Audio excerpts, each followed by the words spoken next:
Today we're going to be going over fighters who are going to fall off big in the big 2025.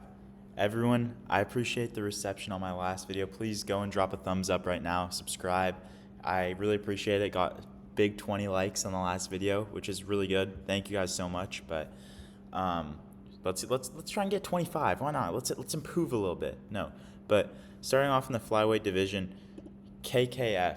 I really think they're going to rush this guy to fight Pantoja, and I think he's going to get dogged, frankly. I don't think this guy has any shot against Pantoja. I think, excuse me, Pantoja's ground game is so just dominant compared to Kai France. I don't think Kai France, he has a puncher's chance against a guy with a granite chin. It's not that, I think that's the best way I can put it. I don't think Kai France has a single okay, I don't want to say that because he's gonna like Leon Edwards him, but I don't think KKF has a really feasible way to win this fight, and I don't like a lot of the other matchups in the division that KKF could get after he loses to Pantoja. I could see him losing to a guy like Manel Cap, or if they bring Mokaev back, I could see Mokaev immediately after KKF loses. There's no one for Pantoja, no one for Pantoja to fight besides maybe Manel.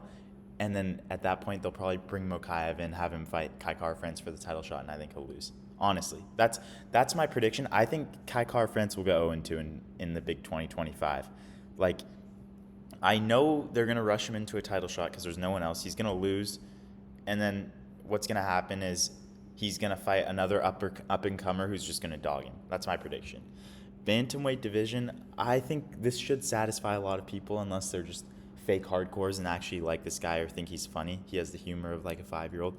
Merab, your time has come, buddy. Umar is. I'm telling you, I'll have my predictions out for this fight soon.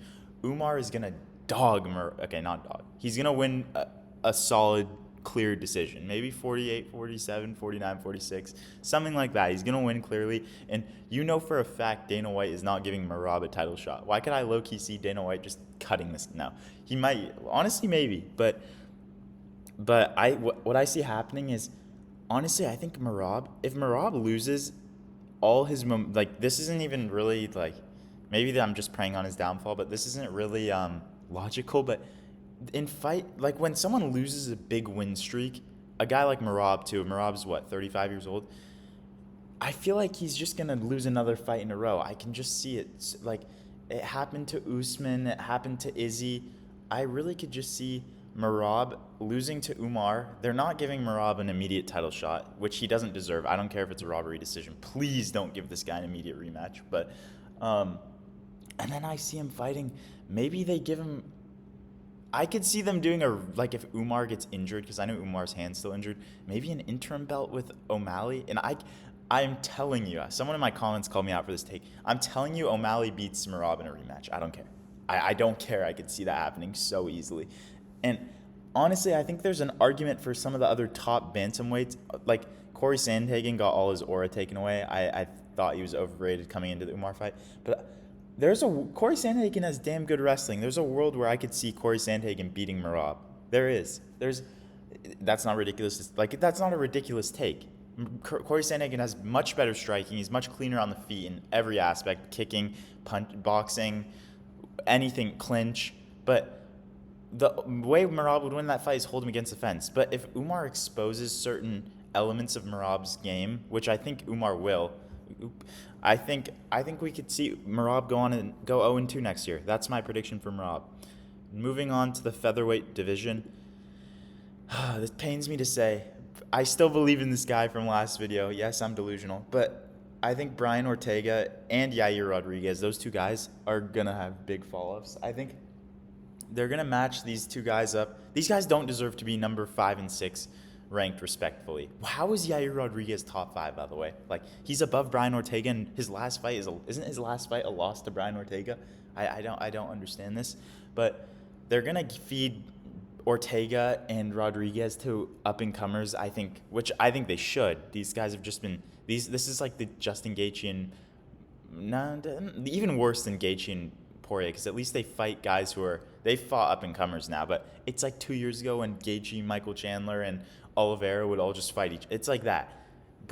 Respect to Ortega for taking the Lopez fight, but it's time for Yair and Ortega to be out of the featherweight top 7. These guys don't fight much. They don't deserve their rank. Okay, this is just a rant now. But I think what's going to happen is Ortega will fight once in like International Fight Week. He'll open up the pay-per-view against like some brash, fun up-and-comer at featherweight. It'll be some cool fight, and we're all going to be like, oh, Brian Ortega could actually beat this guy, and then he's just going to get dogged. I don't think Brian Ortega, like I used to believe in this guy. I still do, if you're going by my last video, but I don't know. He just has submissions, like a knockout puncher's chance, except a grappler's chance. You know what I'm saying?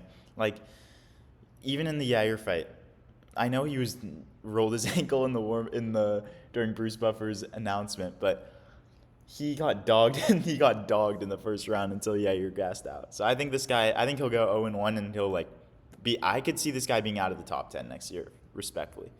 Moving on to lightweight, Dan Hooker. I love Dan Hooker. I think he makes the division so much more entertaining at lightweight. Like, having the prospect of this guy fighting Gaethje or Poirier again, Gaethje for the first time, or like Oliveira, that's crazy. But who above this guy is he going to beat, honestly? He's not beating Islam. We've already seen that fight. He's not beating Poirier. Excuse me. He's not beating Gaethje. Who is he? Honestly, I could see him losing to Chandler. And no, he'd beat Chandler. Chandler's ranked one below him, but I don't know. I don't see this guy beating anyone ranked above him, so I don't know how you can say he'll go up from number 6. Maybe if like Gaethje takes a fight against an up and comer, which I don't think he will. Also, Hooker's not beating Max Holloway. I know, sorry to break it to you. I've seen some people online saying Hooker would beat Holloway. No chance. But he's not beating anyone above him. Here they're gonna match him up with some like grappler. No, they'll give him if they give this guy Benoit Saint Denis, I'm gonna be mad at Dana White, bro. No, but they'll give this guy some up and comer, and I could just see him. I think I love Dan Hooker, but this is kind of a Mickey Mouse run. You beat Mateusz Gamrot, and now you're top 6. Gamrot lost to Beneil Dariush, bro. Like, I know it's recency bias. Beneil Dariush was actually on a good win streak. He's on 2 knockout losses now, but Gamrot, his win streak was such like a fraud win streak. Fiziev by injury, Sarukian by robbery. Come on, like. This guy, Dan Hooker, doesn't beat anyone ranked above him. He's going to get matched up with either someone above him, like Gaethje. I could see him fighting Gaethje or Oliveira and just losing, which is what I think will happen.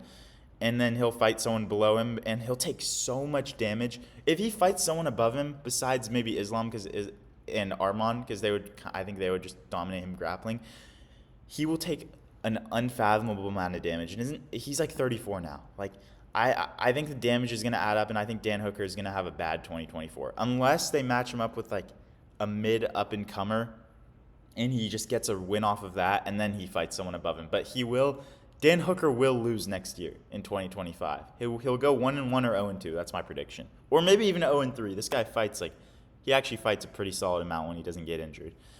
Next downfall, Leon Rocky Edwards. It's over, bro.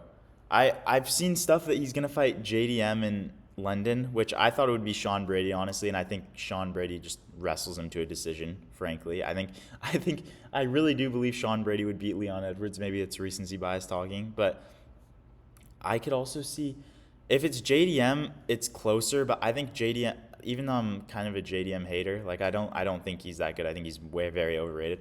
I think Leon Edwards is stand back, kind of just like calm Adesanya point fight type kickboxing style is not good against a guy like JDM with really good boxing who comes forward, who has nice combos. We saw him use against Kevin Holland. Like, I don't know. I could see him losing to JDM, and if he loses to JDM, I think he's just done. And mentally, this is what we do on this channel. We mentally analyze fighters too. Mentally, I think Leon Edwards is the type of guy where he's like, I won the belt, bruh. I made enough money for me and my son, bruh. I'm just fighting for money now. Like could you not see Leon Edwards being the type of guy to just like, I want to fight McGregor now, bruh, after he loses to JDM? Like, I don't know. I think Leon Edwards is kind of checked out after he just got 49-46 by Bilal Muhammad. I think this guy's checked out. I think Leon Edwards is going to go 0-2 or 1-1, and he's going to drop to maybe top, like the 5th ranked welterweight. I really do. But next downfall, middleweight division. This isn't the one I'm not praying on. The next like two are guys that I'm not praying on. That's what I'll say. Bobby Knuckles, bro. I think the time that Bobby Knuckles and Adesanya dominate the division is over. I think what's gonna happen is Bohalo is gonna beat Cannonier. I think they fight at 310, and Bobby Knuckles is gonna fight Kyle Bohalo. I don't know how to say his name. I'm American, but he'll fight Kyle Bohalo, and Robert Whitaker. I think Robert Whitaker loses to him. Honestly, I really do. I think there's an argument that Imavov beats Whitaker too.